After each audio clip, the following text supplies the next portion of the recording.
Aujourd'hui, nous avons l'AG de notre syndicat des finances publiques Paris, qui nous apporte tout le soutien qu'on pouvait espérer de militants syndicaux. Et on profite de faire l'AG à Montreuil, donc à la CGT, pour s'adresser aux autres camarades d'autres syndicats d'autres syndicats de la CGT. Alors le but, c'est de vendre des cartes postales à partir de 2 € pour soutenir la grève des salariés de TFN, en grève depuis le 11 mars dans les centres des finances publiques. Cet argent va permettre que l'argent pendant la grève ne soit pas un problème, qu'on tienne parce que pour l'instant, les salariés sont toujours aussi déterminés à gagner un minimum de 16 heures par semaine, des contrats de 16 heures par semaine, un minimum de 15 € pour nettoyer leurs vêtements de travail par mois, puisque on ne fournit pas de lessive aux salariés pour nettoyer leurs blouses, il faut qu'ils les nettoient sur leur propre denier.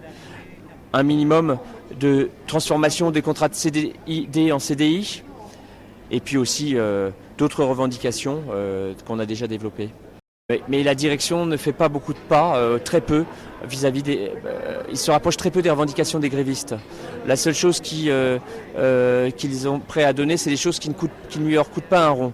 Alors c'est important, la suppression de la clause de mobilité, c'est très important, puisque avec cette clause de mobilité dans le nettoyage, les patrons pouvaient dégager un salarié d'un site à n'importe quel autre site, y compris un site qui ne soit pas des finances publiques.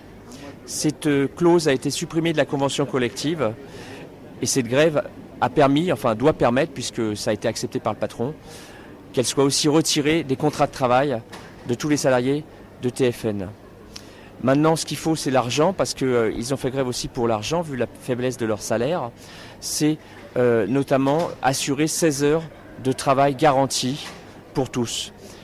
Comme le disait un salarié du ménage, les immeubles des finances publiques ne sont pas des pyramides, ce sont des immeubles rectangulaires ou carrés. Donc celui qui fait le dernier étage, il doit avoir le même nombre d'heures que celui qui fait le premier. À travail égal, salaire égal.